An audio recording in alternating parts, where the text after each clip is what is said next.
J'avais plein d'histoires à raconter sur les poissons. Les coloris de leurre, bon, c'est si tu sais pas quelle couleur voient les poissons, tu peux te tromper dans certaines choses sur les coloris.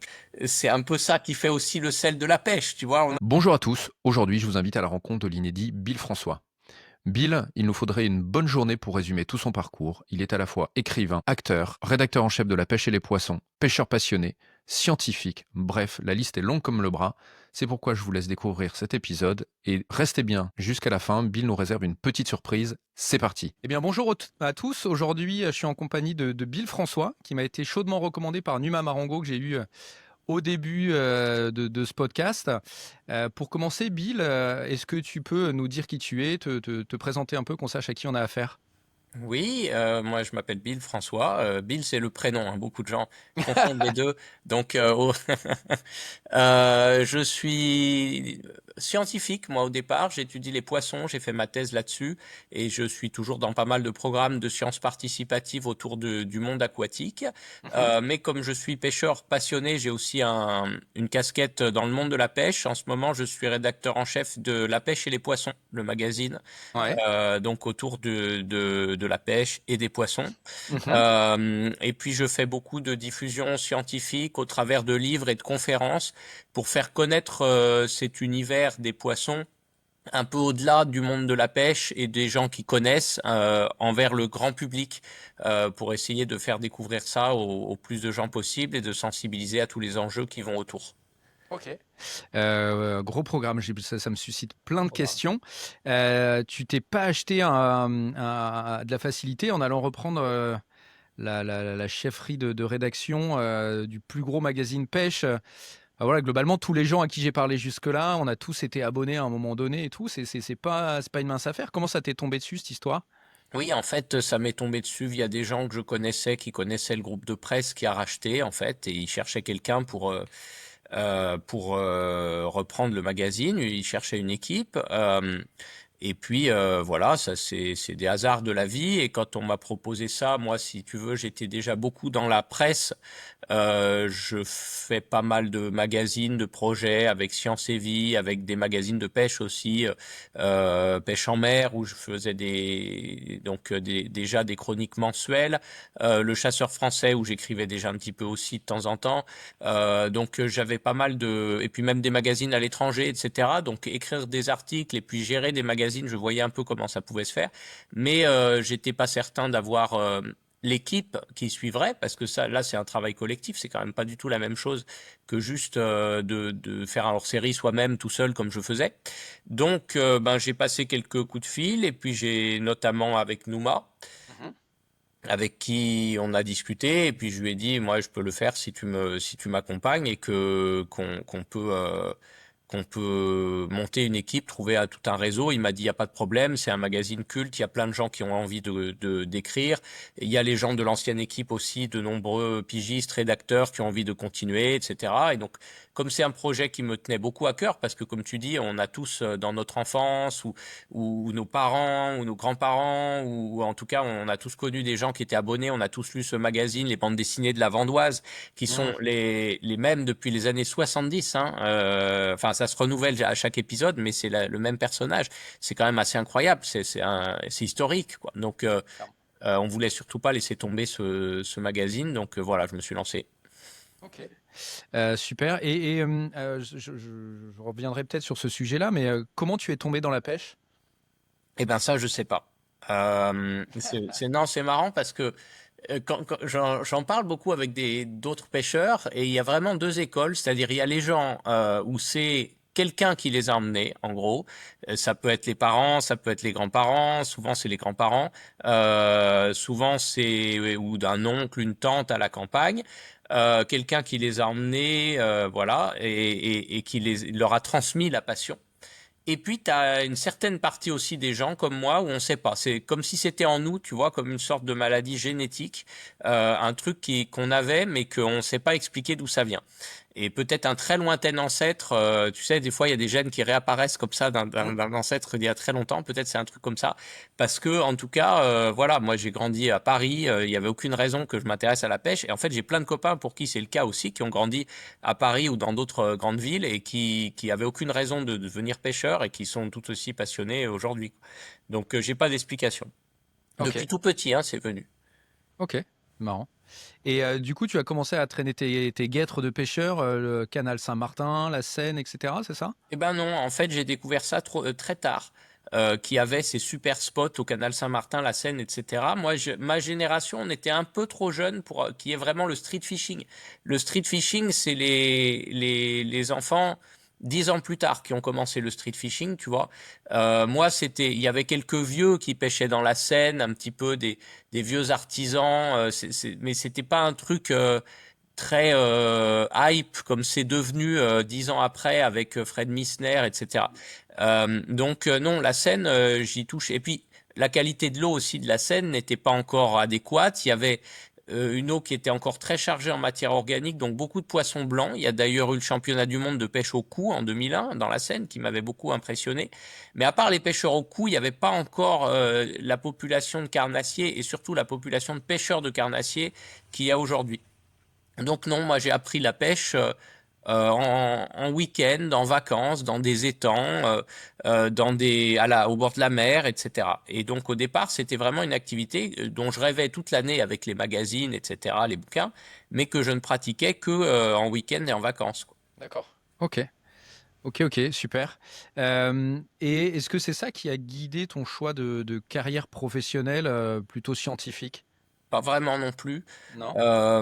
En fait, la science, j'y suis rentré. Enfin, oui et non, si tu veux, parce que c'est vrai que la science, ça m'intéressait parce que c'est la nature, c'est le monde qui nous entoure, c'est la curiosité, mais c'était pas spécialement la pêche, tu vois, Mm. ou les poissons. Et en fait, j'y suis rentré un peu parce que ça ouvrait toutes les portes. Et puis à un moment, faut faire des choix dans les études et c'était un peu un moyen de pas faire un choix aussi, parce que quand tu pars dans une filière scientifique, tu peux toujours changer plus facilement que Ouais. l'inverse.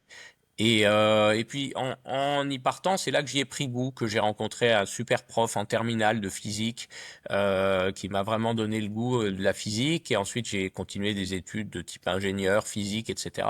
Et pour ensuite appliquer, effectivement, j'ai fini par revenir au poisson, appliquer la physique au monde vivant.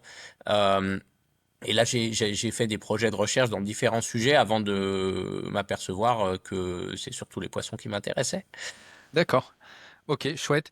Et du coup, tu as publié des études, tu as publié des livres. C'est enfin, voilà, le truc, c'est un peu, je vais pas dire emballé, mais tu as fini par croiser en fait le professionnel, le loisir, etc. Comment ça s'est articulé? Et puis, est-ce qu'on peut en savoir un peu plus sur la façon dont ça a glissé jusqu'à ton quotidien aujourd'hui et ton job? Oui, du hasard en fait, complètement du hasard. Alors, comme tu dis, le professionnel, le loisir, voilà, moi j'avais le côté science en professionnel au départ, et puis en loisir le côté écriture, parce que j'ai toujours aimé écrire, raconter des histoires, tu vois, j'ai toujours vu ça comme un jeu, et en fait, je gardais ça comme un passe-temps, parce que du coup j'ai pris science et pas lettres comme étude, tu vois. Mm. Donc peut-être tant mieux d'ailleurs parce que c'est pas impossible que si j'avais fait des études de lettres, ça m'aurait peut-être dégoûté de la littérature, on sait jamais, mais les profs, bon, si tu as la chance de tomber sur des bons, ça te suscite une vocation, mais en général, on a plutôt la malchance de tomber sur des mauvais qui te dégoûtent de la matière. Donc, c'est pas forcément la faute des profs, mais de tout le système qui va autour. Et donc, c'est peut-être tant mieux. En tout cas, je continue à écrire, mais comme loisir en parallèle de mes études. Et notamment, je faisais des concours parce qu'en fait, écrire, le truc, et beaucoup de gens adorent écrire, adoreraient écrire, mais comme dans la vie, t'as pas de contraintes qui te forcent à le faire, bah t'as plein d'idées et puis tu les écris jamais parce que c'est chiant de les écrire. Faut se Mm. poser, faut prendre un stylo ou un ordi, ça demande un effort. Et du coup, beaucoup de gens, ils ont des romans dans la tête qu'ils écriront jamais. Et moi, j'en faisais partie clairement jusqu'à ce que je découvre des concours. Alors il y avait des concours d'écriture, tu vois, de nouvelles où tu dois écrire un petit texte, tu as un temps limité, enfin tu as une deadline et donc tu le fais. Et puis, parmi ces concours, il y avait les concours d'éloquence, où ça, j'ai adoré pendant mes études, parce que là, tu fais un texte qui est très court, mais tu as un temps très limité pour le faire. Parfois, c'est juste quelques heures, parfois, c'est même presque en live, et puis parfois, c'est quelques semaines, mais c'est pas très long. Et donc, on t'impose un sujet, et tu dois faire ton texte, mais là, tu dois pas juste l'écrire, tu dois aussi le raconter, enfin le lire, le dire devant un public.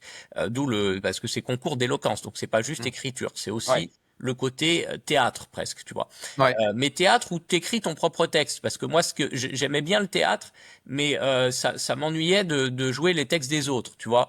C'est moins marrant parce que t'as moins de marge de manœuvre, tu peux moins créer des trucs. Et et donc les concours d'éloquence, ça m'offrait ça et je trouvais ça super.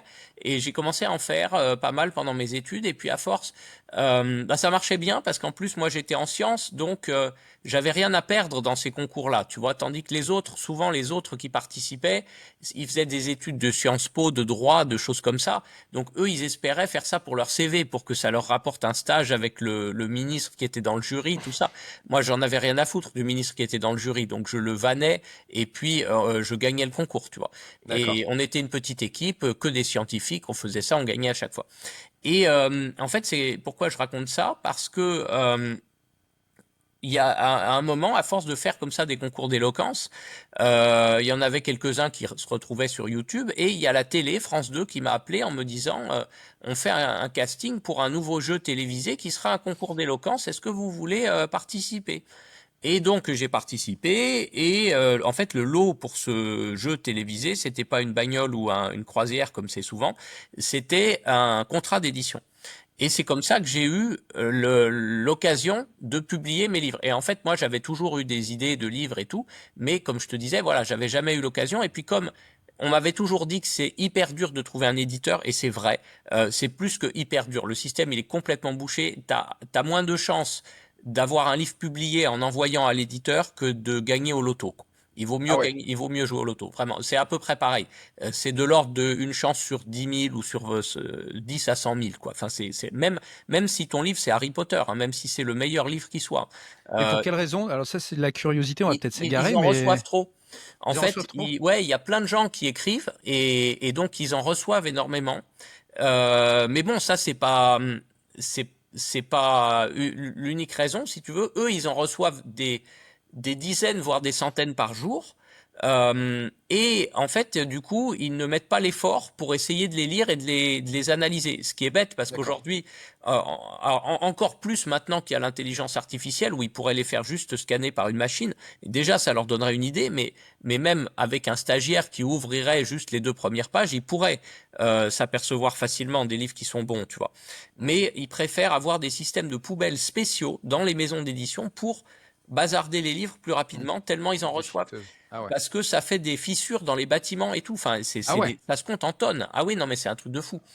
Mais si tu veux, c'est idiot de leur part parce que du coup, il y a sûrement des livres qui sont meilleurs que tous les livres du monde et qui ont fini dans la poubelle en n'ayant jamais été lus par personne, quoi. Mais, enfin bref, c'était une parenthèse. Mm. Mais donc moi, comme je savais que c'était dur, j'imaginais pas à quel point, mais je savais qu'il y avait aucune chance. J'avais même pas essayé de proposer à un éditeur. Et donc, j'avais jamais vraiment finalisé les bouquins, tu vois. Et là, voilà, je gagne le concours d'éloquence, je rencontre l'éditeur, ils me disent, super, t'as gagné d'écrire un livre, sur quoi tu veux faire? Ils pensaient que j'allais faire un truc sur l'éloquence, parce que c'était le thème du concours, tout ça. Puis je leur ai dit non, je vais pas vous faire un truc sur l'éloquence. Il y en a déjà plein, écrits par des grands avocats. Moi, je suis pas avocat. J'ai rien à dire sur le sujet qui n'a pas déjà été dit. Par contre, je peux vous faire un livre sur les poissons. Et ça, je Le l'ai. choc. Ah ouais, gros choc, gros choc. Mais j'avais, si tu veux, j'avais de la chance. Je voyais que j'avais un bon feeling avec l'éditrice.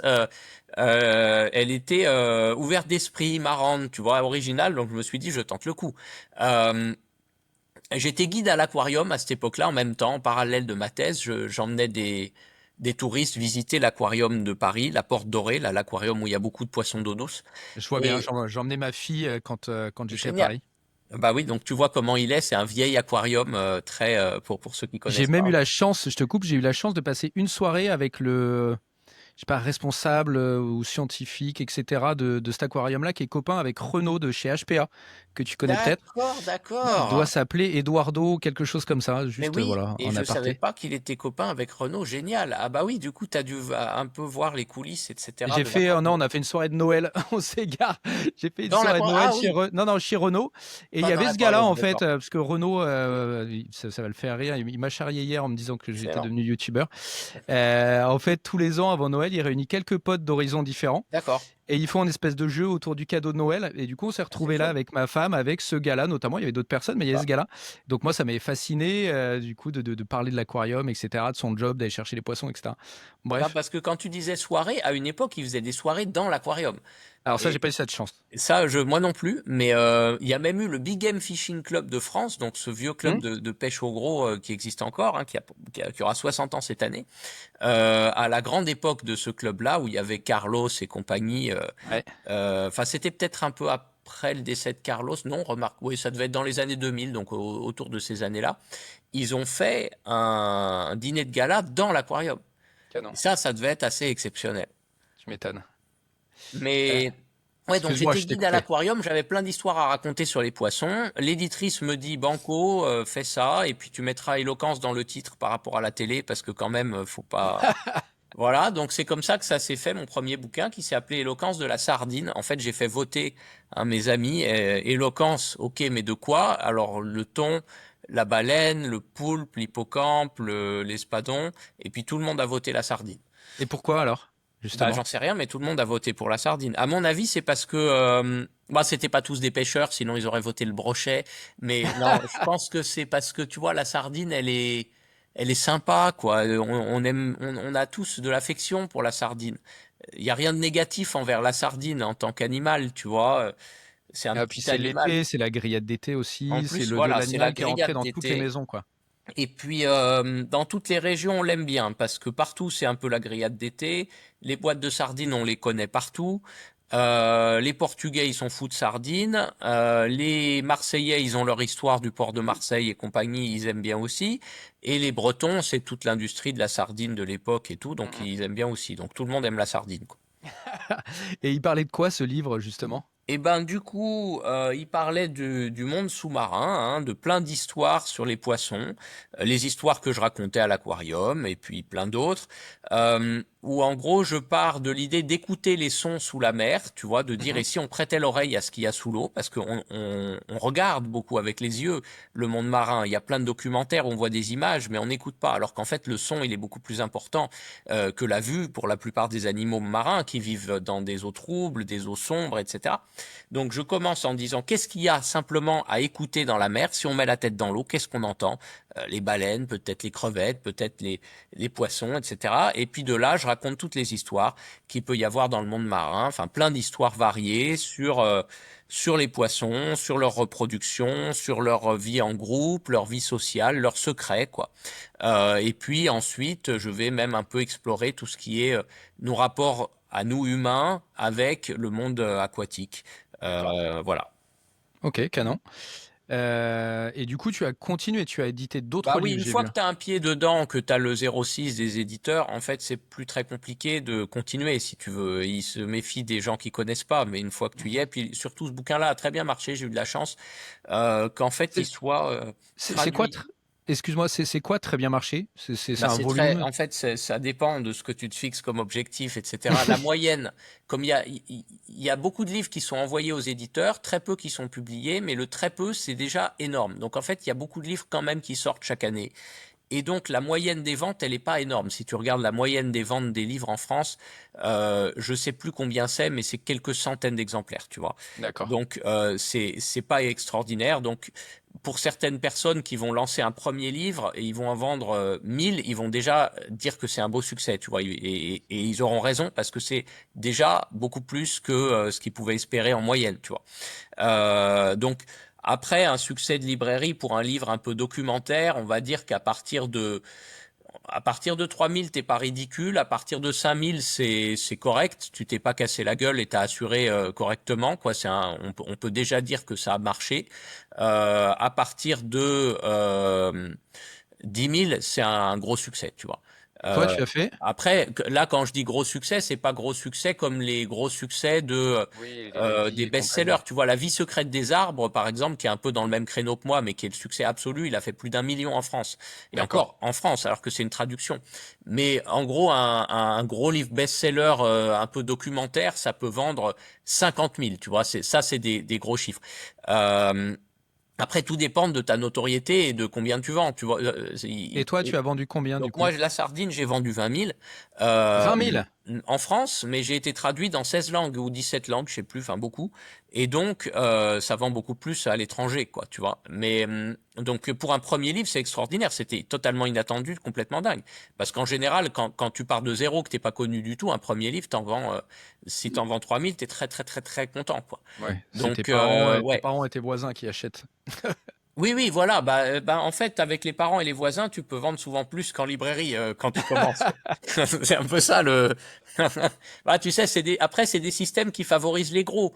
Donc, c'est sûr qu'un très gros vendeur comme Amélie Nothomb ou enfin les vrais Mm. auteurs de best-sellers, eux, s'ils vendent pas 10 000 la première semaine, mais en général, c'est plutôt 50 000 la première semaine, ils vont être déçus, tu vois. Ouais, Mais bah, bon, t'achètes il le y a nom, ça plein c'est sûr. d'échelles, quoi. Ok. Et c'est ça qui t'a propulsé dans la pêche? Enfin, c'est à ce moment-là qu'il y a eu ce pont vers le côté un peu plus pro En fait, avec ça, si tu veux, la télé, tout ça, le bouquin, parce qu'en plus, pour faire la pub pour le bouquin, on retourne un peu à la télé, tout ça. Donc, ça m'a donné un peu de notoriété et ça m'a permis de commencer à écrire des articles pour la pêche, ouais, notamment dans Pêche en mer, donc une D'accord. chronique. J'en suis à plus de 50 épisodes. Au départ, on s'était dit, on va faire des portraits de poissons. Et puis j'avais dit à Benoît Simon, le rédacteur en chef de Pêche en mer, bon, une fois qu'on aura épuisé tous les poissons, il doit y en avoir une quinzaine d'intéressants, on fera autre chose, on fera je sais pas, les mammifères marins, les oiseaux, où on trouvera un autre thème. Et il m'a dit, ok, commençons. Puis en fait, les portraits de poissons, on y est encore, tu vois. Enfin, j'en ai fait plus d'une cinquantaine et je pense avoir même pas fait la moitié de ce qu'on peut faire. Mm. Euh, donc j'ai commencé par là, une chronique et puis des articles, notamment des voyages dans Partir pêcher à l'époque, qui n'existe Ouais. plus, mais qui était un très bon magazine, des articles de voyages de pêche, sur des espèces à l'étranger. J'en écrivais déjà de temps en temps pour des magazines étrangers, mais assez rarement. Mais là, du coup, ça m'a propulsé un peu plus là-dedans. Euh, et puis voilà, oui, c'est comme ça que ça s'est fait. Puis D'accord. c'est un petit monde. Et puis je suis allé au salon de Nantes avec Pêche en mer. Là, j'ai rencontré du monde, notamment Nouma. Tu vois, puis ça se fait comme ça ensuite, hein, de Ouais. fil en aiguille. Tu connais Mm. comment ça fonctionne. Mais c'est vrai qu'au départ, ouais, c'est via les bouquins et via l'écriture, hein. Ok. Et on a parlé tout à l'heure du coup du fait que tu sois rédacteur en chef maintenant de La pêche et les poissons. On est au premier ou deuxième épisode et puis quand on va, enfin, sous ton égide, on sera un peu plus quand on va diffuser cet épisode. Mais aujourd'hui, ça consiste en quoi être le rédacteur en chef de La pêche et les poissons? Est-ce que Eh tu peux ben, nous éclairer sur les coulisses? là aujourd'hui, mais dans quelques mois, il y aura plus de choses à faire parce qu'on n'a pas encore relancé tout ce qui était multimédia, enfin tout ce qui était chaîne YouTube. On est actif sur les réseaux, donc j'anime des choses sur les réseaux et Nouma surtout s'en occupe aussi. Et on a une petite équipe aussi de chez l'éditeur qui nous aide. Donc pour le site internet et les réseaux sociaux, mais la grosse partie multimédia qui est la partie chaîne YouTube, on va s'en occuper plus à partir de la rentrée. Il faut le D'accord. temps de relancer les éventuelles émissions qui sont en discussion, en réflexion, etc. Mais aujourd'hui, sinon, moi, je m'occupe du magazine, hein, donc ça consiste à choisir les sujets, choisir les auteurs, choisir leurs articles, discuter avec eux, parce que c'est souvent eux aussi qui proposent, qui ont des bonnes idées, planifier quand est-ce qu'on les met. Donc il y a tout cet aspect en amont de la rédaction. Ensuite, donc les auteurs, ils t'envoient des articles, tu dois les relire, corriger, modifier, faire la proposition de mise en page pour envoyer aux graphistes, donc l'interface avec les graphistes. Euh, donc tout le chemin de fer du magazine, c'est-à-dire sa structure, parce qu'il y a des rubriques, il faut qu'il y ait une certaine cohérence, une certaine ligne éditoriale. On peut pas juste balancer plein de bons articles mélangés, tu vois. Et il faut que ça s'adapte à la saison, aux thématiques, etc. Et puis à côté de ça, bah évidemment écrire aussi des articles soi-même. Hein, j'en écris plusieurs, au moins un par magazine. Bon, l'édito et puis souvent un ou deux articles. Et puis bien sûr, tout ce qui est page d'actualité, donc une veille sur les réseaux, auprès des communiqués de presse, etc., autour de tout ce qui est actualité. Tu vois, ensuite il y a des rubriques comme les belles prises où il faut chaque mois traiter par rapport à ce que nous envoient les lecteurs. Donc ça, on le fait en équipe. Hein. Mais répondre, envoyer le moulinet au gagnant. Enfin voilà, ça c'est des traditions qui ne se perdent pas.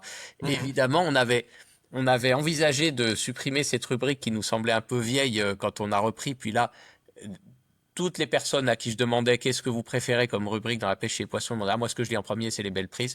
Donc même si en général c'est des gens qui prennent en photo leur gosse avec un gros poisson, tu Ah vois. bah c'est ça, Mais avec en leur fait, gros ça fait poisson. plaisir, c'est très humain, quoi. C'est authentique et on en manque aujourd'hui. On veut pas voir forcément des brochets d'1,50 m photoshopés. On a envie de voir le gosse avec une perche à moitié séchée, mais qui a un sourire jusqu'aux oreilles, quoi. Et donc ça, ouais, voilà, il y a ce genre de choses.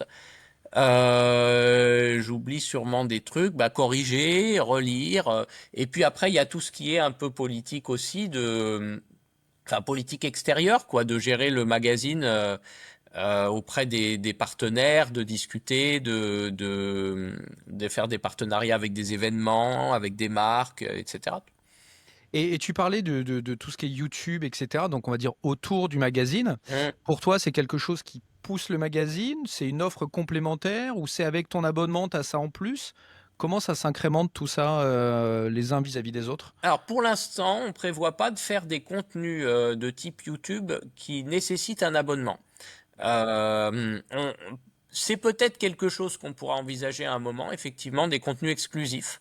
C'est des choses qui se font dans certains médias, etc. Mais pour l'instant, non. Et sur le site internet non plus, tu pourras voir que tous nos articles, et il y en a des centaines sur le site web, sont en accès libre.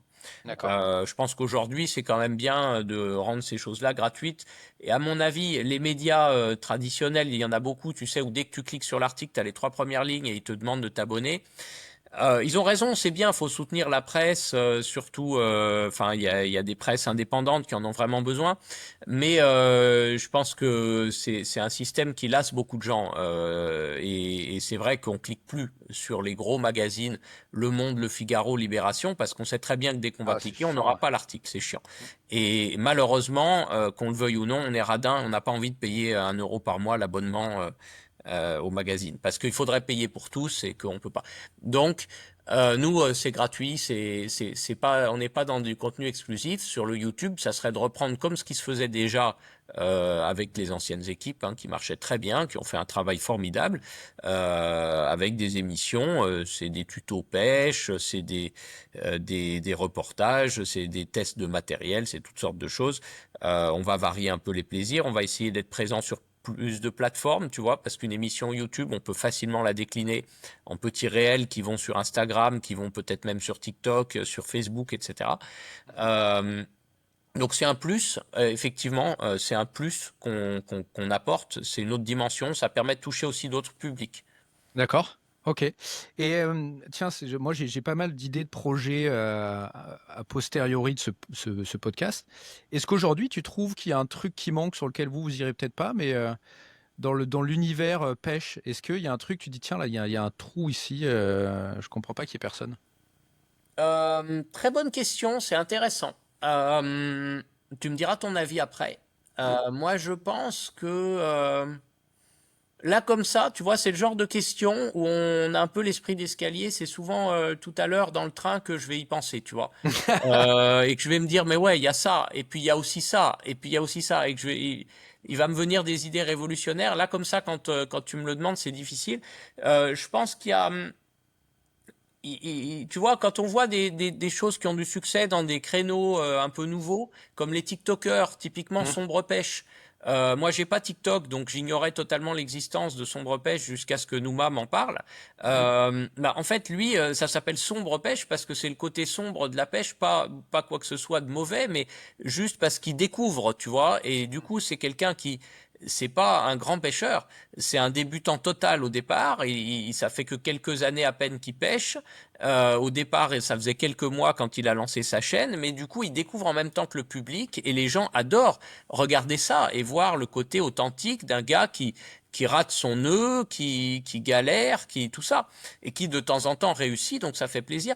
Donc des trucs vivants comme ça, tu vois, ça manquait. Là, ça manque plus maintenant, Sombre Pêche le fait, mais c'est typiquement un truc qui manquait et qui a été fait. Pareil, la pure pêche que fait Nouma.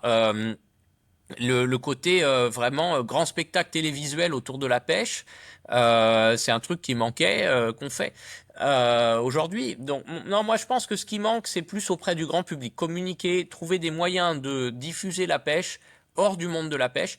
Pour les pêcheurs, c'est sûr qu'il y a plein de trucs qui nous manquent, il y a plein de choses à inventer, tu vois. Il suffit de voir ce qui se fait aux États-Unis, en Australie, dans des pays comme ça, il y a plein d'émissions incroyables qu'on pourrait développer en France. Des challenges, enfin toutes sortes de choses qu'on a déjà un peu, mais qu'on pourrait améliorer. Mhm. Mais à mon avis, hein, si je dois dire deux trucs qui manquent, c'est un, auprès du grand public, il y a que Cyril Choquet qui le fait, qui sort Ouais. la pêche. Je veux dire en francophone, parce qu'on a aussi Oui. Jérémy Wade en Ouais. anglophone, qui est un peu dans l'exagération. Hein. Chaque fois qu'il attrape Un un peu. silure, il t'explique que ça mange des enfants, avec des photos où tu vois les jambes des gens et du faux sang. Il y a Les toujours la même. piranhas complètement. Ouais, des piranhas, voilà, le piranha, je veux dire, ça fait la taille d'une perche, il suffit de pas mettre les doigts dans sa bouche et c'est pas dangereux. Mais lui, il t'explique qu'ils vont bouffer le bateau et dévorer toute la population de l'Amazonie. Grave. Mais non, mais tu vois, ça a le mérite quand même d'aller à la rencontre d'un public qui n'est pas celui des pêcheurs. Et avant, il y avait encore, bon, c'était très tard dans la nuit, mais il y avait encore cette émission Chasse et Pêche sur les chaînes de Hmm. télé. Et histoire naturelle avant, moi j'enregistrais Histoire ça. naturelle, encore mieux. Exactement. J'enregistrais, ouais, putain. Le nom était meilleur, Histoire naturelle. C'était un très bon mot, c'est un très bon nom. Mhm. Mais tu vois, je pense qu'il faut aller à la rencontre du grand public aujourd'hui pour faire connaître la pêche, pour la faire comprendre, c'est important. À la fois par rapport aux critiques qu'il peut y avoir, qui souvent sont juste des gens qui ne connaissent pas. Et puis, pas forcément dans une logique défensive, mais plus dans une logique de conquérir des nouveaux adeptes, des gens que ça va passionner, etc. Donc je pense que ça, vraiment, ça manque. C'est ce dont rêve Philippe Frugier, qui parle beaucoup sur Facebook d'un projet Fish or Quit, et il avait l'idée de lancer un jeu télévisé autour de la pêche, et Ah ça ouais. sur une vraie chaîne de télé généraliste, et ça pourrait être quelque chose de formidable. Donc ça, ouais, ça clairement pour moi ça manque. Après, un autre truc qui manque plus au sein de la communication des pêcheurs pour les pêcheurs, c'est les côtés naturalistes. Moi, je trouve qu'on parle beaucoup de technique, mais on parle pas assez de poissons. Mhm. Et pourtant, il y a beaucoup de choses à découvrir là-dessus, à connaître, qui pourraient à la fois améliorer notre pratique de la pêche et nous changer un peu de regard, profiter de différentes choses. Et ça, le côté scientifique, il n'est pas assez développé. Il y a que les fédés qui essayent de le faire un peu, mais les fédés, leur com, elle n'est pas toujours très efficace. Et en fait, il y aurait une carte à jouer là-dessus. Il n'y a qu'une chaîne YouTube qui s'appelle Nervurax qui fait ça actuellement. Et clairement, elle est beaucoup moins suivie que le moindre pêcheur qui te met un titre putaclic, étang jamais pêché, gros brochet, carton de brochet dans un étang jamais pêché, tu vois. Lui, il t'explique plutôt c'est quoi la différence entre une truite de mer et une truite fario, ou bien est-ce que Tu me redonnes les son nom, je vais essayer de lui parler. Nervurax. Nervurax. Ouais, et ben c'est très très bien, très intéressant, mais presque trop intéressant quelque part, tu vois, pour faire un Ah, grand non, non, non. succès. Mais je pense que là, ce serait bien que ça se développe, ces Ok. sujets-là. Et tu penses pas que les youtubeurs, les quelques gros là, les jeunes qui font des millions de vues, ils touchent un peu cette population grand public? Il commence, ouais, il commence. Et en fait, tu vois, les opposants à la pêche disent toujours que tout le monde déteste la pêche, etc. Mais c'est pas vrai. En fait, dès que les youtubeurs touchent un peu du grand public, ça fonctionne hyper bien. Ils ont beaucoup de succès, les gens adorent. Donc je pense qu'il y aurait vraiment effectivement, ceux qui le font le plus, en tout cas, c'est sans doute les youtubeurs assez grand public. assez jeunes à la barre d'écume. Euh, et même à l'étranger, hein, il y en a comme un Américain qui est très américain, trop américain, tu vois, qui s'appelle Black Tip H. C'est une des chaînes YouTube de pêche les plus regardées au monde. C'est Ouais, je vois. des millions d'abonnés. Bon, il est trop ricain, quoi. Ça passe pas trop chez nous. C'est limite du Trumpisme, un peu son truc. Enfin, c'est des gros muscles, des mecs torse nu qui remontent des Goliath groupers de Ah, ça 200 va être kilos moins avec sexy si toi et pas moi de on se met piano. torse nu, hein. Bah, c'est sûr, voilà, tu vois, on peut le faire, mais je te déconseille. Euh, non, non, mais ouais, oui, en plus bien épilé comme il faut, enfin, tu vois, mais avec des gros drapeaux américains qui boivent de la bière et tout, mais je pense que clairement, ça touche du grand public toutes ces émissions de pêche, même nos sombres pêches. Sombre pêche, il a eu le trophée du meilleur TikToker, toutes catégories confondues, pas juste pêche. À un moment, il y avait un petit jeune aussi qui pêchait. En Bretagne, en banlieue parisienne, tout ça, des petits poissons, des chevennes. Et McFly et Carlito ont fait un épisode où ils notaient des chaînes YouTube au hasard, tu vois, qu'ils regardaient un peu et ils prenaient au pif et puis ils disaient ce qu'ils en pensaient. Et ils sont tombés en admiration devant cette chaîne YouTube, tu vois. Et c'est normal parce que quand tu connais pas, l'un des deux pêchait, enfin avait pêché dans son enfance comme beaucoup de gens et s'était un peu arrêté, tu vois, mais il savait ce que c'était qu'un cheven, et l'autre il pêchait pas du tout, il connaissait pas, et les deux ont regardé ça, et celui qui avait pêché dans son enfance il trouvait ça absolument merveilleux parce qu'il pêchait un cheven avec, je sais plus si c'était une mûre ou du pain, mais tu vois, l'autre il savait pas qu'on pouvait faire ça, quoi. Et celui qui avait jamais pêché, lui il découvrait juste un univers. Mais l'enthousiasme, le bonheur du pêcheur qui attrape un poisson, t'as envie de le partager, quoi. C'est un truc de fou. Tu vois des gens vraiment heureux, quoi. Et, euh, et donc les deux étaient en admiration. Et je me suis dit, en fait, la société en général, c'est comme ça, tu vois, vis-à-vis de la pêche. Soit c'est des gens qui ont déjà pêché dans leur enfance et qui ont envie un peu de renouer avec ça. Soit c'est des gens qui connaissent pas, qui découvrent. Et en général, ils kiffent aussi. Donc Mais il y aurait ouais. de quoi faire. Mais regarde, quand, enfin moi j'ai emmené plein de gamins à la pêche, il y en a pas un qui déteste, jamais. C'est clair. Il y a ceux qui Ah bah. accrochent, ceux qui accrochent moins, mais Mm. premier poisson, tout le monde a les yeux qui brillent, quoi. Ah oui, oui, oui, parce qu'en fait, déjà, on n'a plus beaucoup de contact avec la nature, avec les animaux, avec le monde vivant aujourd'hui, tu vois. Donc ça, c'est quand même un contact très privilégié. Et puis, en plus, ouais, les enfants, on a quelque chose en nous pour d'aimer ça. Les enfants, ça poursuit des insectes, tu vois. C'est naturel. C'est comme un chat. Tu le mets devant un insecte, il lui court après. Un enfant, c'est pareil. Ah ben mes enfants, ils peuvent passer des heures dans le jardin. Mon fils avec les vers de terre, là, il est passionné. C'est fascinant. C'est mon nouveau copain à chaque fois. C'est génial. Ouais, ouais, non, mais c'est clair. Quand on chope un congre, il le martyrise, il le met dans une mare, il le remet dans une autre mare et tout l'après-midi pour la marée. Bref, c'est pas très clean, mais ils sont au taquet. Ok. Merci pour ce feedback. Et en tant que scientifique, on est pas mal. Dans les épisodes, pour reprendre un peu le fil, dans les épisodes que j'ai enregistrés avec les différents intervenants que j'ai eus, on m'a beaucoup parlé des attaques animalistes, etc., sans trop rentrer dedans. Toi qui es scientifique, est-ce que tu as un avis là-dessus, une vision? Est-ce qu'on peut parler? Enfin, est-ce que c'est un sujet que tu connais et sur lequel on peut parler un peu? Bien sûr, on peut en parler. Je sais pas, en tant que scientifique, je suis pas sociologue ni politologue, donc je sais pas ce que j'aurais à te dire. Si j'ai un truc à te dire en tant que scientifique, c'est qu'un scientifique il regarde les chiffres, et quand tu regardes combien il y en a des animalistes, en vrai, c'est très peu. Donc déjà, ça c'est intéressant, tu vois, de se dire, ils nous font beaucoup de mal, beaucoup de bruit, mais en vrai, ils sont très peu. Tu vois, la fameuse association dont je tairai le nom, la principale à faire des manœuvres animalistes et qui suscite beaucoup d'émoi chez les pêcheurs, c'est une personne et demie en fait. Parce que vraiment, c'est une personne à plein temps et à peu près une. Peut-être maintenant, il doit y en avoir Un quatre ou cinq s'ils stagiaire ont ou... réussi à avoir des financements. Mais je dis ça parce que leur local a été pendant des années juste à côté de chez moi, et que je voyais très bien comment ça fonctionnait, et il y a personne quoi.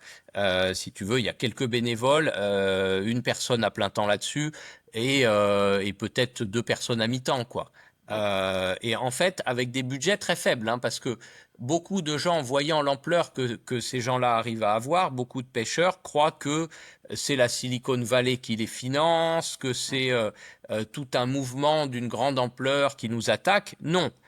c'est très peu de budget, tu vois. Là. Mais c'est des choses qui donnent l'impression que c'est du gros budget. Par exemple, ils ont fait une campagne d'affichage dans le métro à Paris. Donc beaucoup de gens qui savent pas combien ça coûte se disent ça coûte une fortune. Moi, j'en ai fait aussi pour un spectacle que j'ai joué à un moment. Ça coûte 7 000 euros. C'est pas une fortune. C'est beaucoup d'argent, mais c'est pas une fortune. Ouais, Euh, pour une société, c'est pas une fortune. À titre voilà. d'une personne, c'est cher, mais quand tu as ta petite société avec deux, trois financements ou ton Voilà, pour association, une ça passe. société, c'est rien. Pour une association, une ONG, n'importe quelle APPMA, même la nôtre à Paris pourrait se l'offrir, tu vois. Enfin, la plupart des APPMA ont quand même ça dans leur caisse. Bon, mais et encore, il s'agit pas de faire Paris, mais pourraient s'offrir ce genre d'action, tu vois.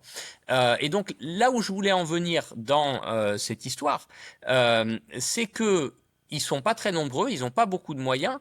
Donc pourquoi est-ce qu'on fait pas la même chose, tu vois? Pourquoi on n'y arrive pas? C'est quand même assez fou. En fait, le lobbying, on dit toujours oh là là, le lobbying comme si c'était un truc de fou qu'ils arrivaient à faire, mais c'est pas grand-chose. Le lobby de la chasse, tu vois, qui est très puissant, sur lequel je m'étendrai pas. Ils font des choses bien, ils font des choses mauvaises, c'est pas la question. Mais le fait est qu'ils sont vus comme très puissants et ils marchent bien. Leur budget, il est pas énorme. Leur budget, il est de moins d'1 million d'euros par an. Le lobbyiste qui paye Thierry Coste, il y a eu énormément de gens qui ont enquêté sur lui parce que plein de monde, d'animalistes en particulier, le détestent, donc ils sont allés creuser tous les comptes. Ils n'ont jamais trouvé beaucoup plus que, je sais plus si c'est 200 ou 400 000 euros par an qu'ils touchaient, tu vois, pour faire tout le lobbying de la chasse et arriver à leur faire passer toutes les lois qu'ils arrivent à avoir, etc. Donc c'est pas grand-chose. Le Tour de France à la FNPF, il a coûté le double pour avoir une marionnette en forme de poisson et d'être critiqué par 100% des pêcheurs. Alors après, je dis Et pas des que c'était non-pêcheurs. forcément une mauvaise chose le Tour de France parce que ça parle au grand public. Et moi, je trouve que c'est bien de parler au grand public. Donc je ne vais pas donner un avis sur le Tour de France. C'est juste pour dire que c'est quelque chose, tu vois, de cher, mais qu'il y aurait les moyens de faire aussi, de mettre de l'argent dans du lobbying. Et qui, comment je pense que clairement la Fédé nationale, ça serait sa responsabilité et que, à mon avis, il y aurait moyen et il y aurait besoin qu'ils le fassent plus. Et ils le font déjà, ça s'est beaucoup amélioré, mais il y aurait besoin de plus. Je pense clairement. Pas que la Fédé nationale, je pense qu'aussi les fédés départementales devraient s'y mettre. Euh, Typiquement à Paris, je trouve ça ahurissant qu'il n'y ait toujours pas un centime dans le lobbying, alors que ça coûterait pas cher et qu'ils ont largement les moyens. Dans d'autres fédés sans doute aussi. Hein.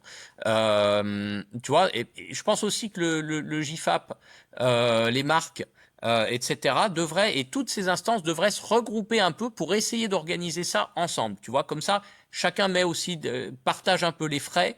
Mais je pense que clairement le lobbying, il peut pas être que gratuit comme c'est le cas actuellement, basé sur les bénévoles qui essayent. Moi, je le fais aussi, tout le monde le fait, d'essayer d'aller voir des élus, de faire connaître un peu nos actions.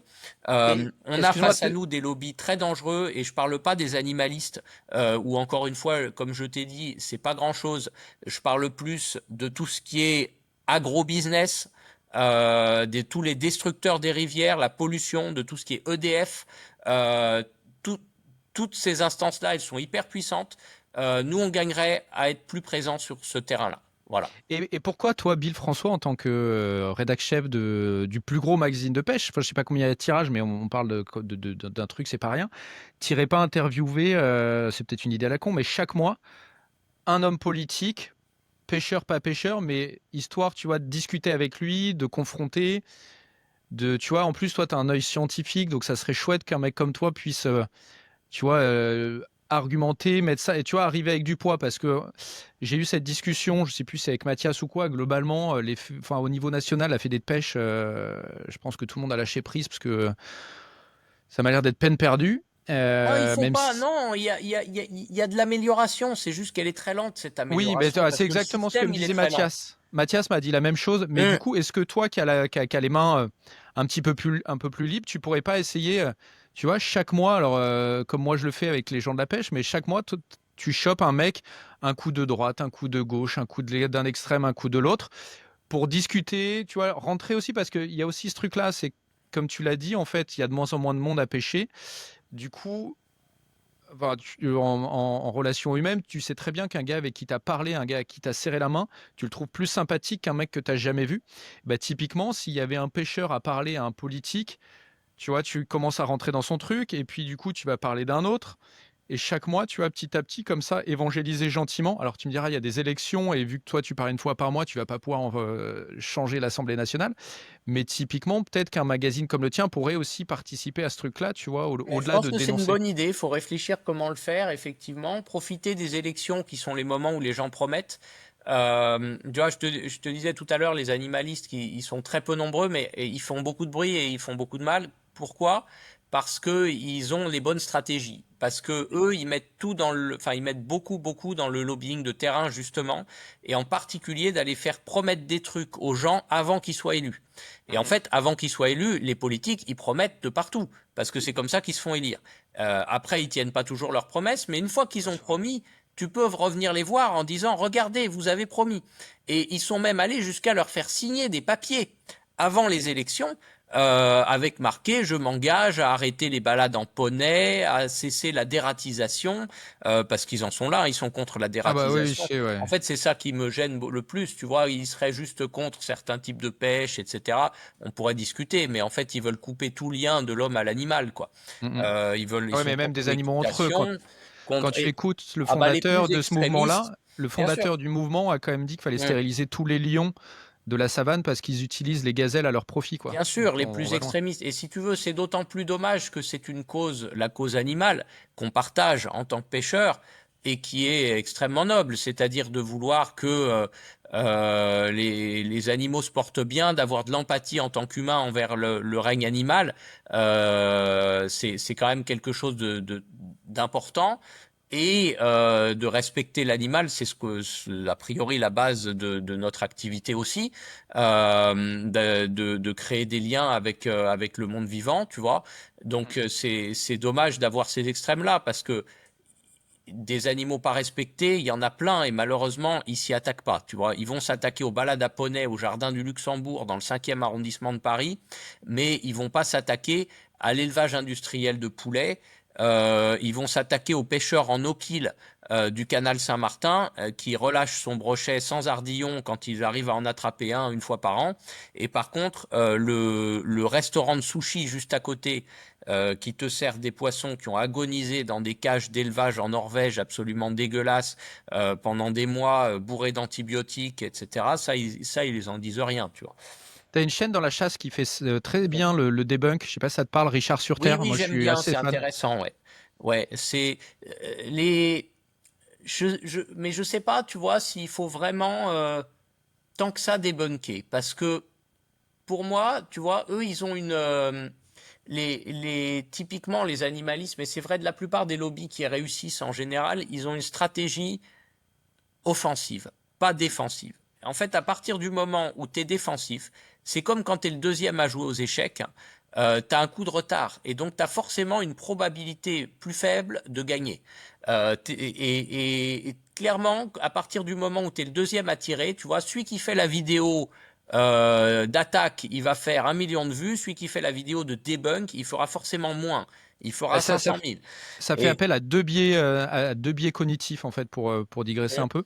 Le premier, c'est qu'en fait, une fois que tu as parlé, c'est ce que font les politiques. Une fois que tu as parlé, les gens, même si c'est un mensonge, garderont toujours ce truc-là en voilà, tête. Tu vois, si je exactement. raconte que toi, tu es un Mm. menteur, même si c'est pas le cas et que tu le prouves, Oui, c'est les trop gens tard. garderont toujours à peut-être qu'il ment quand même. C'est trop Et le tard. deuxième truc, c'est que Mm. en communication, on dit souvent qu'une idée, il te faut 10 fois plus pour la contrer une fois qu'elle est sortie. Donc en Ah, fait, mais je suis 100% d'accord. ils ont cette Mm. chance-là, c'est que tu racontes une connerie. Mm. En fait, il faut tellement d'efforts derrière que personne va aller se battre pour dire en C'est fait ça. c'est du bullshit Et quoi. c'est pour ça, tu vois, que quand je te parlais de lobbying pour la pêche tout à l'heure, c'est pas de dire d'aller dire à des politiques les animalistes ils sont méchants, il faut nous protéger. Mm. C'est plutôt d'aller dire on est 1,5 million qui œuvront pour la protection des rivières, il faut nous donner plus de moyens pour notre mission. Tu vois, c'est d'aller conquérir des nouveaux terrains. Comment tu m'expliques que la réglementation sur la pêche, elle bouge pas depuis quasiment Colbert et qu'on n'ait personne qui fasse du lobbying aujourd'hui pour aller, par exemple, autoriser la pêche de nuit, pour aller conquérir des nouvelles pêches, des nouveaux terrains sur lesquels on peut avancer, on peut faire des choses. C'est pas normal. Il devrait y avoir, au contraire, en fait, si tu es dans la défensive, au mieux, tu ne perds pas. Mais tu ne vas pas gagner. Tu vas pas marquer des buts avec une équipe où tu n'as que des défenseurs. Tu vas essayer d'en encaisser moins, mais tu vas rien marquer du tout. Et en fait, c'est un peu ça, à mon avis, le problème. Tu vois, donc c'est pour ça que le debunking, s'il y a que ça, je suis pas sûr que ça soit vraiment tant utile que ça. D'autant qu'en plus, tu disais tout à l'heure, celui dont on a dit qu'il a menti, on garde toujours une suspicion. Ouais. Bah, j'irais même plus loin. Je pense que celui qui se défend aussi, tu vois, on a de la suspicion envers lui. Tu vois, dès lors que tu vas te justifier, on va t'attaquer. Pour moi, un bon exemple, c'est Cyril Choquet, qui va à la pêche en mode gros bourrin et il a que des commentaires positifs. Alors que, alors, il respecte le poisson, hein, mais je veux dire, il le dit même pas, ça va de soi. Alors que dès que tu as un article un peu sur un mec un peu no-kill qui fait ça vraiment bien et qui va le justifier, là il va se faire attaquer parce que quelque part en se justifiant, les gens se disent c'est pas net. Ça cache un truc, ouais. Tu vois, et en fait non, faut assumer ce qu'on fait et le faire positivement, attirer des gens dans le positif à mon avis, hein. Et la troisième raison pour laquelle je suis pas, enfin, je pense qu'il faut débunker, mais qu'il faut pas faire que ça et pas en faire trop. Je sais plus, je crois que c'est Coluche qui disait, je parle pas aux cons, ça les instruit. C'est aussi ça, hein, le problème, c'est que plus tu débunkes, plus ton adversaire il te répond, quoi. Il y a beaucoup de gens, leur vie entière est passée à troller et argumenter sur les réseaux sociaux, tu vois. Donc Ouais, si c'est un tu rentres principe dans de leur communi jeu, ouais, c'est la mm, communication de crise, en fait. si tu rentres dans leur Tu jeu, tu les alimentes un débat. alimentes, hein. Ouais, ouais, non, mais je suis assez d'accord. Ok. Bah, on a un temps un peu limité, même si tu m'as accordé pas mal de temps. Pour passer à l'étape suivante, Bill, est-ce que tu peux nous raconter ta plus belle histoire de pêche, enfin, histoire, ton meilleur souvenir de pêche? Oh là là, il y en a tellement, il y en a tellement. Euh, Ferme les yeux, il y en a un qui vient, je suis sûr. Même si c'est pas le tout meilleur, mais tu vois, celui là où tu te dis, ah, ça, c'était un chouette moment. alors, il y en a plein, il y en a plein, il y en a plein. C'est souvent des moments partagés avec les proches. C'est souvent des moments de des découvertes aussi, hein, de poissons, le premier marlin bleu, des choses comme ça on l'oublie pas, tu vois, c'est des souvenirs incroyables, de voyages fabuleux avec les Indiens d'Amazonie aussi, j'ai vécu des trucs totalement géniaux. Les thons de Méditerranée, mes premiers thons en Méditerranée, ça aussi c'est des choses qui marquent à vie. Mais si je dois en prendre un, peut-être un moment où c'était le plus intense, c'est des poissons que j'ai cherché longtemps, tu vois, dans des petites rivières tout près de chez moi, où là, c'est plus la même approche, c'est pas l'exotisme, c'est pas grandiose. Ça va être une truite qui va faire 45 ou 50, ce qui est déjà très beau, mais qui est pas non plus un record absolument monstrueux ou un thon de 300 kilos. Mais c'est ce que j'ai loupé plusieurs fois, que j'ai espionné où était sa cache pour arriver à comprendre où elle était, comment elle nageait, etc. Et au bon endroit, au bon moment, un soir, tu vois, je mets le leurre là où il faut, je sais que c'est là, et boum, cette fois-ci, elle y est au bout, quoi. Et ça m'est arrivé au moins une fois, vraiment en mode planète alignée, parfaite, et c'était juste fabuleux. Et je me souviens, un soir de printemps comme ça, je suis allé juste pour ça, j'ai fait que ce lancer-là, tu vois. Je savais qu'il y avait cette cache-là, cette truite-là. Je l'avais loupé plusieurs fois, je savais pas à quoi elle ressemblait, mais enfin, je l'avais à peine observé, deviné. Et je fais ce lancer à cet endroit, et au moment où je m'imagine le leurre qui passe devant sa cache, boum. Et je me souviens, après l'avoir relâché, il y a une averse monstrueuse qui est tombée. Et j'étais comme un bonnet juste heureux sous la pluie, tu vois. Et complètement trempé, rien que le temps d'aller à la voiture, c'était comme si on m'avait mis sous une douche. Mais j'étais juste heureux. Et ouais, non, mais d'ailleurs, si, j'en ai vécu un à l'ouverture exactement comme ça. Je dis que ça m'est arrivé qu'une fois. Mais à l'ouverture aussi, un trou avec un poisson. Écoute, euh, on l'avait touché avec un ami. Ça, oui, c'est vrai que c'était aussi le genre de moment de quintessence totale. L'ouverture cette année, donc ouverture 2020, on découvre avec un ami une rivière fabuleuse. On fait plein de poissons. On en voit des cinquantaines, des centaines de truites. Et à la fin, il y a un spot totalement improbable où il y a quasiment pas d'eau, etc., près de la source. Et mon ami Cassim, Case Fisher sur Instagram, beaucoup de gens le connaissent, il fait des photos magnifiques. Et ben, il lance et là, il fait un poisson de 46 préhistorique, vraiment la truite toute marron, incroyable. Et on le relâche. L'année d'après, on y retourne parce qu'en plus, ouverture 2020, je sais pas si tu te souviens, mais le lendemain, on a été confiné, donc on n'a pas pu y aller toute la saison. L'année d'après à l'ouverture, rendez-vous pris, on y va. Il y va, c'est son spot, son poisson, il fait son lancer, il touche le poisson, il le casse. Il lui laisse le leurre dans la bouche, dégoûté.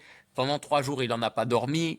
Il m'écrivait à minuit en me disant T'es sûr qu'elle va pas mourir, cette truite? Je lui sortais des études scientifiques qui montrent le taux de truite qui meurt avec un leurre dans la bouche. Et il y en a pas beaucoup, en fait. Elle s'en débarrasse assez rapidement, en général.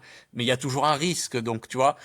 Et puis du coup, on y retourne encore l'année d'après et on la voit pas de la saison, la truite. On retourne l'ouverture suivante, on la voit pas. C'était donc 2021. 2022, on la voit pas non plus. 2023, on la voit pas non plus. Donc là, bon, on avait fait le deuil, tu vois, 2024. Et puis peu à peu, en plus, la rivière, elle avait décliné à tel point que, bon, chaque fois, on s'arrangeait pour faire du poisson, mais il y en avait de moins en moins. Et c'est toujours les petites qui disparaissent en premier. On n'a pas su si c'était que le milieu, le braconnage, les cormorans. Il y a sûrement eu un peu de tout, hein. Mais à la fin, il restait que quelques très gros poissons très rares. La dernière année 2024, on y va, on voit qu'une truite, un poisson de 52 parce que j'ai fini par l'attraper. Mais c'est tout ce qu'on voit du parcours, tu vois, un peu la grosse catastrophe. Bon, la rivière, elle se vide. Et là, 2025, je me dis, bon, on a vu qu'une truite l'an dernier, mais essayons d'aller quand même, on sait jamais. On y va, de tout le parcours, on voit rien, que dalle, tout vide, même pas un chevenne, rien, tu vois, la rivière catastrophique. Et là, j'arrive à ce trou où on avait toujours essayé de lancer pour faire cette truite qu'on croyait morte depuis belle lurette. Je lance, je visualise le leurre qui descend dans ma tête, machin, et boum, grosse cartouche, et c'était ce poisson. On l'amène, il lui manquait une nageoire, enfin il y avait aucun doute, on pouvait très bien la reconnaître, c'était la même. Elle avait pris quelques centimètres, elle faisait 51 ou par là. Et puis voilà quoi, donc c'est une histoire de fou, tu vois. Et bon, on espère qu'il en reste au moins deux pour qu'elle puisse se reproduire et peut-être repeupler la rivière l'année prochaine.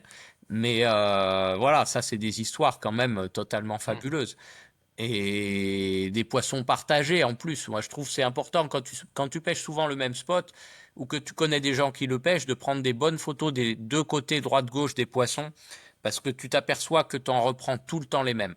Et ça permet de les suivre, de connaître beaucoup de choses sur eux, et que ça montre que le no-kill, ça marche, hein, mais il y a pas de doute là-dessus, hein. Je veux dire, il y a peut-être des animalistes qui entretiennent le doute, mais c'est faux. Le no-kill, ça marche à presque 100% si on pêche en cherchant à faire du no-kill. Et ceux qui vont te dire, il y a des études qui montrent des grosses mortalités et tout, oui, mais c'est pour de la pêche où on cherche pas à faire du no-kill, tu vois, des pêches commerciales, des pêches avec des appâts naturels, des hameçons en J où on laisse engamer, des choses comme ça, où le poisson il n'est pas bien traité, le matériel n'est pas proportionné, et là oui on va avoir de la casse.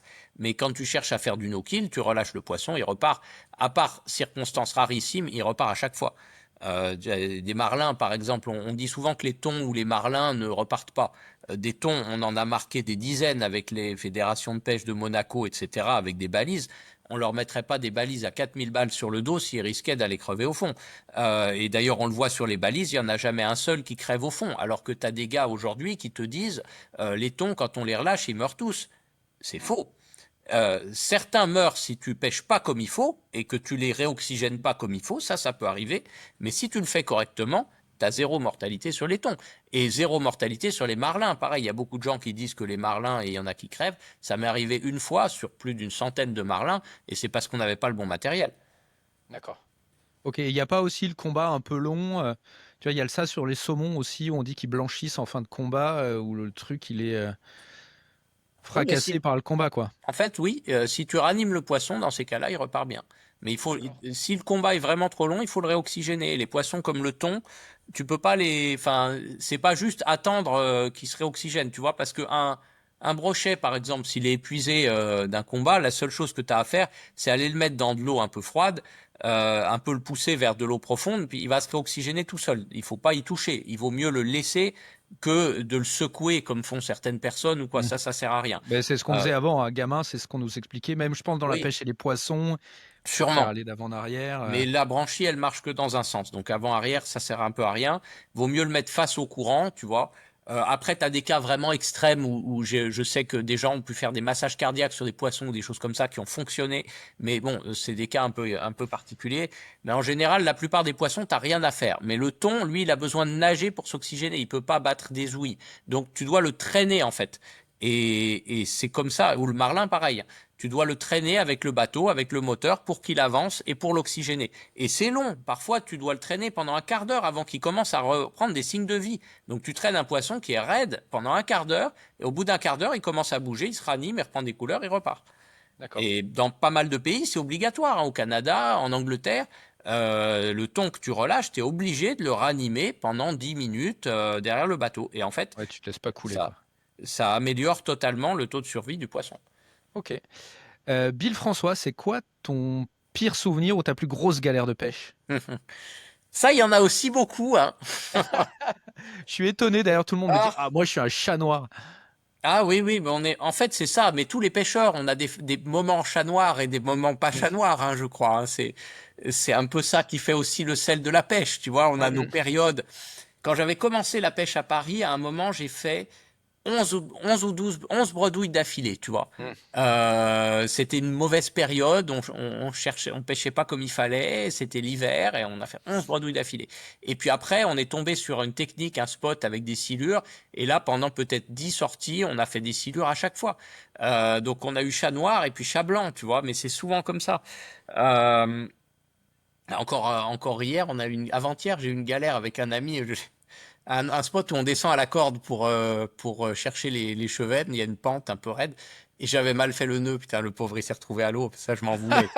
Limite, moi, j'étais plus mal que lui. Lui, ça l'a fait rigoler. Et puis, On lui passe le bonjour, il est toujours on vivant. lui passe le bonjour à Charles, bien sûr.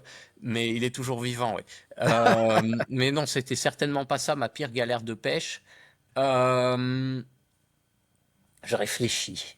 Des galères, ben. On a eu pas mal de galères. En fait, il y a beaucoup de galères qui deviennent marrantes. C'est pour ça que, Mm. tu vois, j'essaye de trouver une vraie galère qui est pas marrante. Mais même quand je me suis pris 6 points de suture avec un brochet qui m'avait mordu et un chirurgien qui m'avait massacré ensuite, bah finalement, on garde que le bon souvenir, le côté marrant de la sortie, tu vois. Mais c'est vrai que ça, les côtés un peu blessures, ça peut être des galères. Une fois, j'ai eu une infection, tiens, moment prévention, en pêchant des sévreaux, là, des chinchards, tu sais, les petits Ouais, poissons je vois dont bien. on faisait des vifs. Je me suis piqué avec les épines.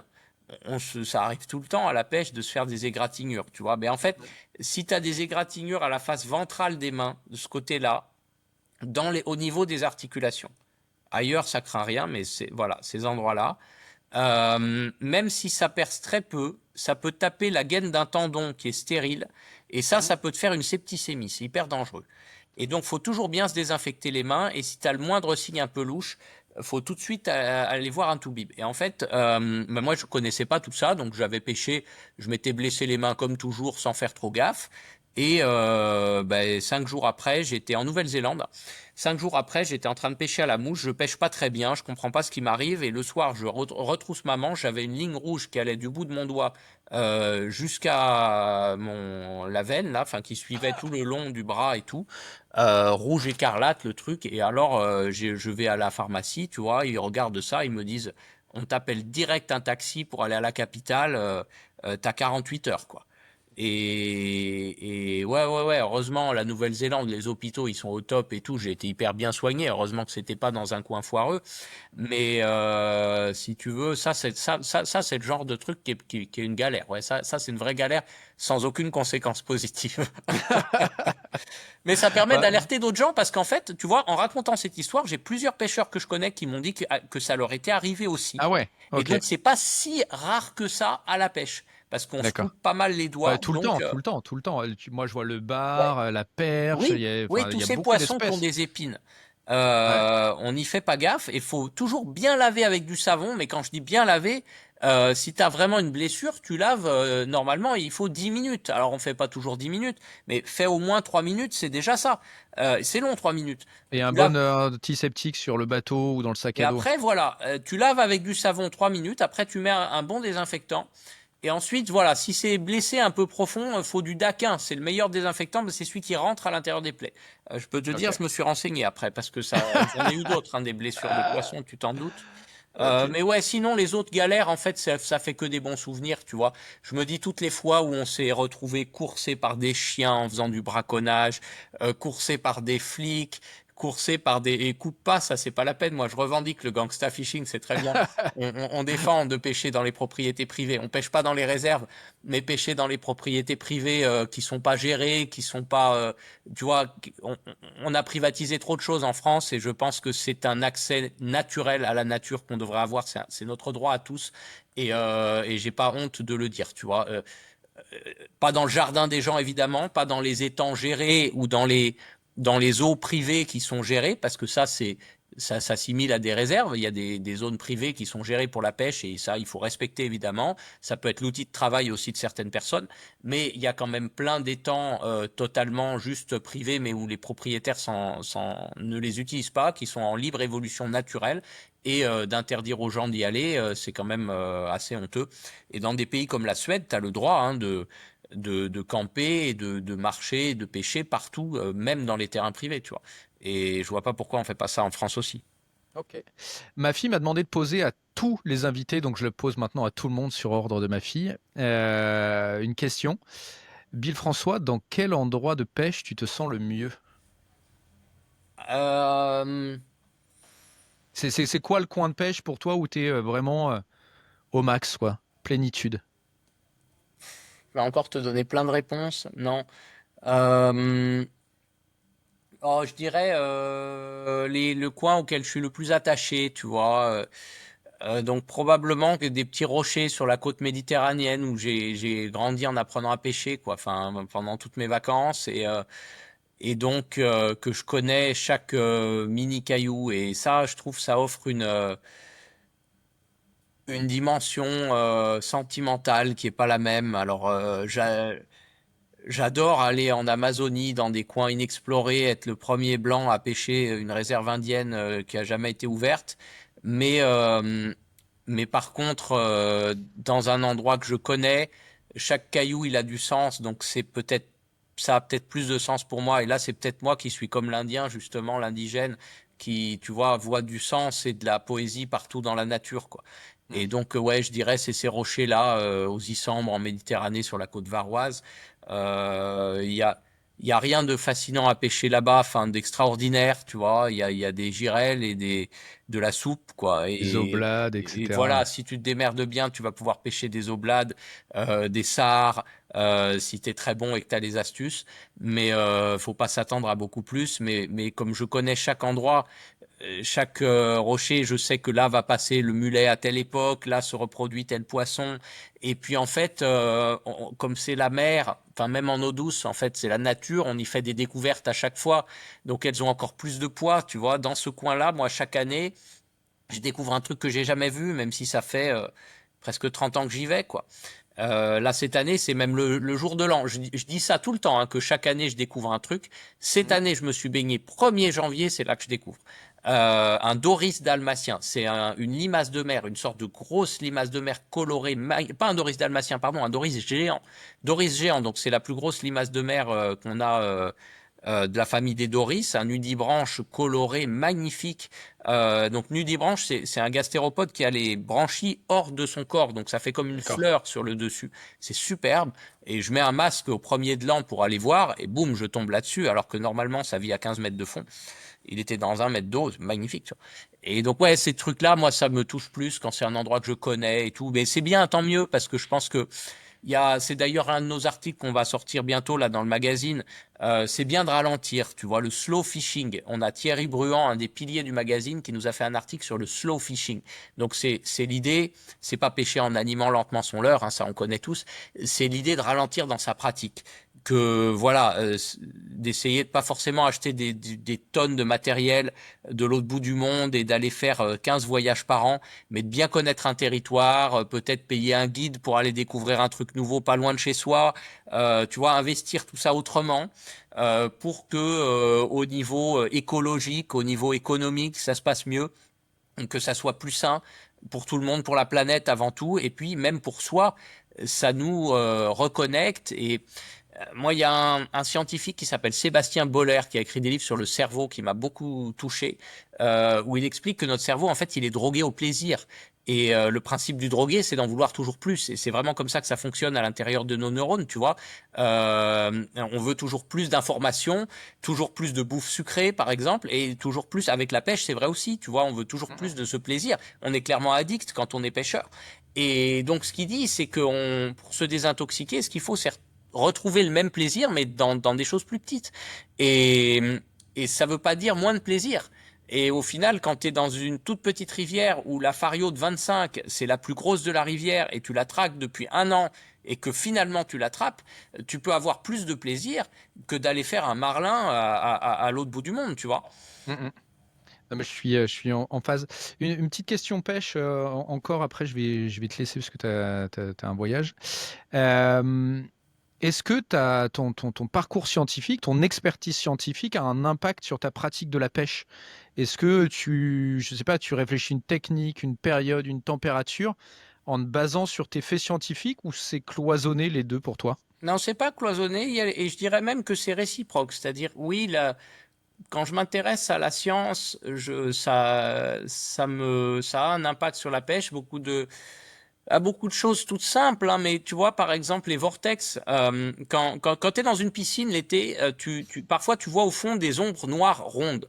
En fait, c'est quoi? C'est l'ombre des tourbillons que tu fais dans l'eau, ou les autres baigneurs, etc. Et en fait, un tourbillon dans l'eau, une structure qui tourne comme ça reste très longtemps. Tu vas voir que ces ombres-là, elles vont rester parfois 1 minute, 2 minutes. En fait, c'est que l'eau, elle continue à tourbillonner longtemps. Et en fait, ça, c'est un poisson qui nage, il le fait aussi, et ça fait des traces. Donc, tu vois, de réfléchir comme ça, de savoir cette histoire de physique de l'eau, que ça fait des traces, ben là, tu peux d'un coup comprendre que, un leurre derrière, il va faire différents types de vortex, différents types de traces, selon le paddle que tu as, la vibration, etc. Et que ces traces, le poisson, il va la suivre, le carnassier. C'est comme ça qu'il peut le détecter. Il y a d'autres sens qu'ils vont utiliser, donc il y a plein de réflexions un peu scientifiques qu'on fait tous, plus ou moins en tant que pêcheurs. Mais plus on va connaître le volet science qu'il y a derrière, plus on va aller vers des choses intéressantes. Les coloris de leurre, bon, si tu sais pas quelle couleur voient les poissons, tu peux te tromper dans certaines choses sur les coloris. Puis quand tu t'aperçois de ce qu'il en est, tu t'en découvres d'autres. Il y a plein de choses comme ça, même sur le comportement en général, les températures, tu vois, de comprendre que quand l'eau est plus chaude, il y a moins d'oxygène, donc au bout d'un moment, à partir d'une certaine température, vaut mieux arrêter de pêcher parce que le poisson il étouffe. D'un autre côté, une température qui chauffe, ça va augmenter le métabolisme du poisson, donc il va avoir besoin de plus manger, donc ça peut te faire aussi des bons moments de pêche. C'est un compromis à trouver. Euh, tu vois, même les densités de l'eau, elle est plus dense quand elle fait 4 degrés. Donc, au fond d'un lac profond, l'eau est toujours à 4 degrés. Donc ça fait un refuge, en été comme en hiver. Et puis quand l'eau en surface atteint 4 degrés, tout se mélange. Et là, tu vas avoir de l'eau très trouble parce que toute la vase, elle va remonter, ça va foutre le bordel. Et ça, tu vois, tu peux le guetter typiquement. Si tu guettes un peu la température de l'eau autour de chez toi, trouver ce moment-là tu vérifies si ça améliore la pêche ou si ça l'empire, mais comme ça, tu vas pêcher à ce moment-là où tu évites. Enfin, oui, je pourrais en donner plein des exemples, puis ça dépend beaucoup de chaque pêche. Mais ce que je trouve intéressant, c'est qu'à la fois, connaître la science, ça améliore ta pêche, et connaître la pêche, ça te donne des idées pour de la science, tu vois. Et ça, j'aimerais m'y mettre dans les prochaines années de plus en plus. Il y a plein de choses qu'on observe, nous, en tant que pêcheurs, où les scientifiques s'y sont jamais penchés. Encore ce matin, tu vois, pour un article, je regardais ce que la science a pu dire sur les brochets éduqués. parce que on publie un article de 10 pages de Numa Maringo sur le overfishing et les patterns à adopter quand les poissons sont éduqués. Et je me suis dit, ouais, mais est-ce qu'il y a des preuves scientifiques de ça, tu vois?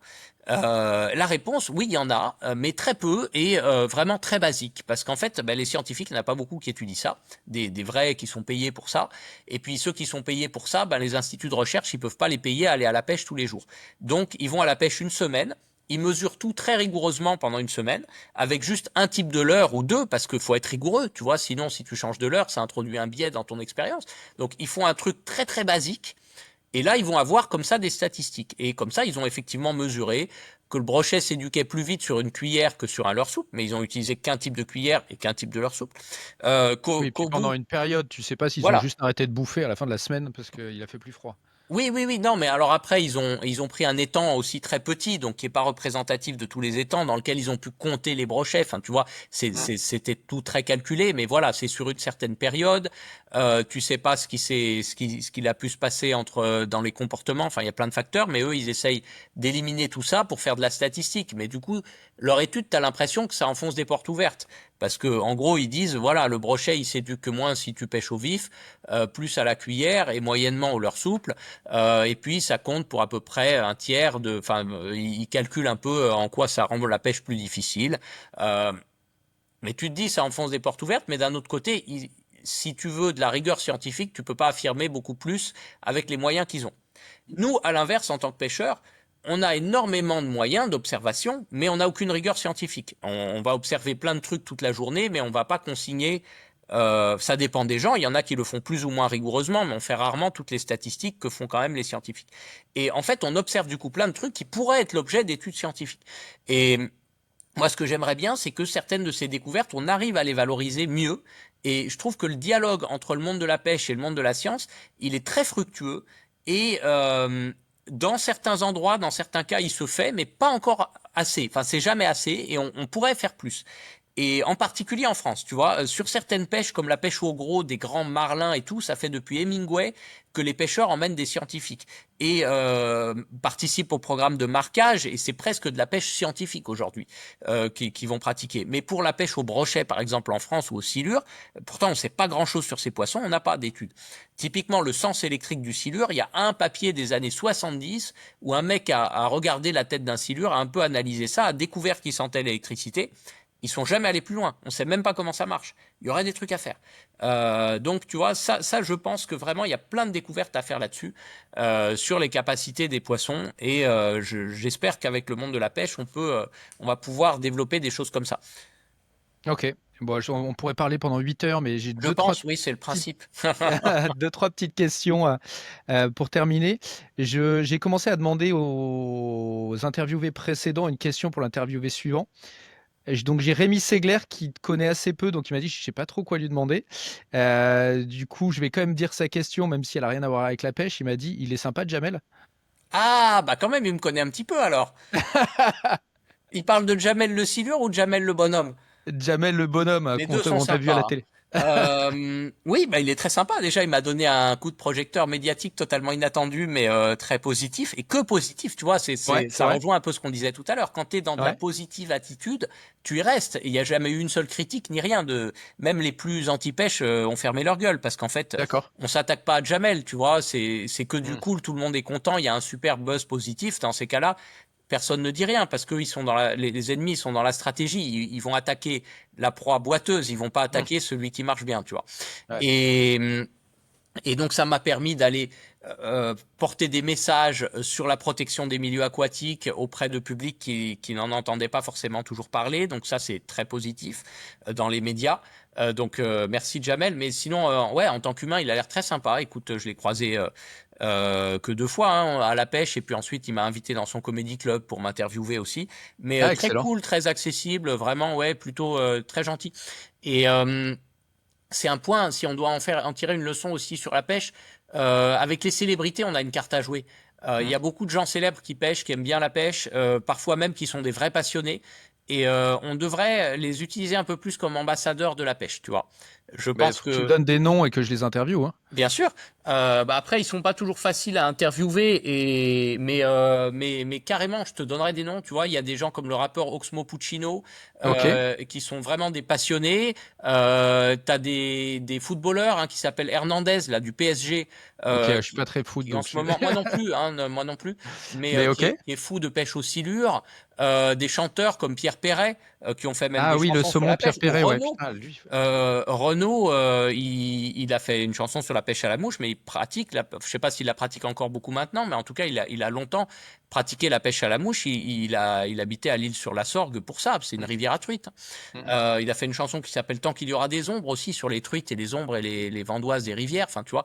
Mais il y en a plein d'autres, on pourrait, là comme ça, j'y pense pas, Ah mais bah au si t'as niveau, des il y en a plein d'autres. des intros et tout, je Euh, prends. donc il y Euh, aura des choses à faire avec ça, quoi. Ça peut être ok. une bonne idée. Bah, je vais essayer. J'essaye de faire vite parce que je sais que t'as un train à Non, prendre tranquille, derrière. t'inquiète pas, il est dans. J'ai un peu de temps, j'ai encore un quart d'heure. Ok. Est-ce que tu as une question pour l'invité Ah suivant, oui, qui est Jean-Baptiste Vidal? Ah, Jean-Baptiste Vidal, ok. Ah bah oui, alors du coup, je vais faire une question ciblée. Est-ce que tu as de l'espoir pour le saumon? Voilà, Ah, parce que je sais que Jean-Baptiste Vidal a été longtemps un guide saumonier. Aujourd'hui, la pêche du saumon est fermée dans nos rivières, mais c'est un de mes grands regrets, si tu veux, de pas avoir plus tôt réservé 20 sorties avec Jean-Baptiste Vidal pour attraper un saumon en France à la mouche, tu vois. Parce que pour moi, c'est un peu le truc ultime, grave. et je suis pas sûr de pouvoir le faire un jour dans ma vie. Donc c'est pour ça que je veux savoir s'il pense qu'il y a de l'espoir que le saumon revienne. Ouais. Si on est juste Mhm. sur une mauvaise année, ou si c'est trop catastrophique pour que ça arrive, et à ce moment-là, il faut vite que je réserve 20 sorties en Norvège avant qu'il n'y en ait plus non plus en Norvège. Bon, on a réussi à les faire revenir dans les gaves dans le sud de la France, tu vois. Là, cette année, c'est catastrophique, les remontées dans les gaves. Oui, Non, c'est catastrophique, mais il y a eu des époques où c'était il y a eu, catastrophique, c'est il y revenu, a tu eu vois. Donc, quelques. Bah, c'est pour ça, si tu veux, c'est pour ça que j'ai envie de savoir ce que lui, qui est sur le terrain des rivières bretonnes, qui était pendant longtemps les dernières rivières où ça se portait bien, ce qu'il en Mhm. pense, quoi. Voilà. Ok. Ok, Et bah puis, je vais poser la ouais, question. qu'est-ce qu'il faut faire? Parce que bon, il y a certaines choses qu'on sait qu'il faut faire et que pour l'instant on fait pas, comme de stopper la pêche au filet sur la bande côtière. Mais est-ce qu'il y a des choses qu'on peut faire? Est-ce que lâcher des poissons, ce serait une bonne idée, tu vois? Et ces questions-là, ça m'intéresse. Alors, je t'entendais parler de ça, la pêche au filet, elle est limitée, ils peuvent pas pêcher trop près du bord, hein, Bah, ils peuvent. en En France. Bretagne, il y a des limites. Bah, en tout cas, chez moi, en Normandie, de mémoire, ça a peut-être changé, mais il y avait, je sais plus, un 1000 ou un truc comme ça. Ben, ça doit dépendre des préfectures, tout ça, mais globalement, notamment sur l'Adour, que je connais un petit peu, en Bretagne, je ne sais pas quel est le fonctionnement. Je connais très bien en Méditerranée, il n'y a aucune règle, ils peuvent mettre les filets sur les rochers s'ils ont envie, d'ailleurs, ils le font parfois. Donc, Je crois que chez nous, alors moi je suis en en- Normandie, mais je pense que c'est pareil. De mémoire, il y avait une limite qui n'est il y pas a- toujours respectée, hein, soit dit en passant, alors, ouais, mais pour le de mémoire, il y a une chalutage, limite. mais pour les filets, je sais pas. Ah ouais, Tu bon vois, après les nous, filets ils en fixes, en mettent fait. assez.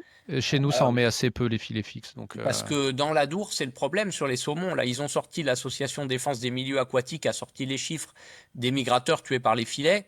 Et en fait, ben, tu vois, ils s'excitent tous sur le silure. C'est pas la peine de s'exciter sur le silure, hein. hmm, Les poissons qui arrivent à être mangés par le silure, c'est déjà d'une infime portion des survivants des filets, hein. d'accord. Si t'enlevais les filets, les silures, ils auraient tellement à manger qu'ils feraient pas de mal aux migrateurs, hein. D'accord. Ok. J'aurais plein d'autres questions à te poser. Juste une dernière, je te prends un peu à chaud parce que je t'ai pas demandé de préparer ça. En tant que rédacteur en chef de La pêche et le poisson, est-ce que tu nous ferais pas un petit truc pour un ou plusieurs auditeurs de ce podcast? Un petit truc, c'est-à-dire. Sylvain Legendre m'a fait 10% de remise sur sa boutique. J'ai Rémy tout à l'heure qui offre une canne à ceux qui s'abonnent à la chaîne, etc. Est-ce qu'on peut pas, tu vois, typiquement, Jimmy Mestrello a offert une journée de guidage à un moins de 18 ans qui nous fera alors c'est pas encore en ligne, mais qui nous fera une petite vidéo sur laquelle on votera lui et moi. Ah, il vous envoie des vidéos, vous faites un petit concours comme ça. Ouais, en fait, Jimmy Mestrello, qui est guide et qui guide beaucoup les enfants, a choisi Hum, à la fin de l'épisode d'offrir une journée de guidage avec lui à la truite, ok. mais pour un moins de 18 ans. Et du coup, on a demandé à tous les moins de 18 ans de nous faire une petite vidéo d'eux sur leur passion de la pêche.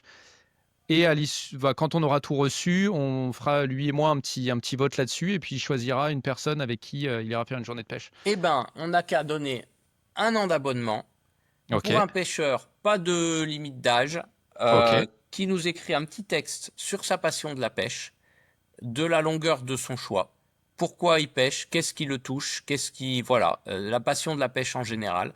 Et le meilleur texte, il sera publié dans le magazine et on offrira un abonnement à la personne en question. Voilà. Trop Donc bien. ça sera forcément quelqu'un qui a écouté ce podcast jusqu'au bout, donc quelqu'un de Ouais, très bien.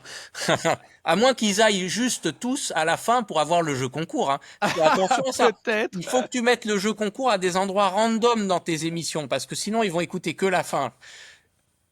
Ah ben alors, il y a pas à chaque fois déjà, donc il y en a qui doivent se farcir d'aller jusqu'au bout, voilà. Et après, je doute pas que ce soit des gens sympas qui nous écoutent Mais et c'est certain. qui nous supportent jusqu'au bout. Et puis, comme je te l'ai dit en préambule, s'il y a que ma mère qui écoute, comme elle écrit très bien, elle sera contente d'avoir un abonnement à la pêche et les poissons. Bah écoute, Bill, merci beaucoup, merci pour cet épisode. Mais Et on se merci à retrouve toi. très vite dans la pêche et les poissons. Avec plaisir. À plus.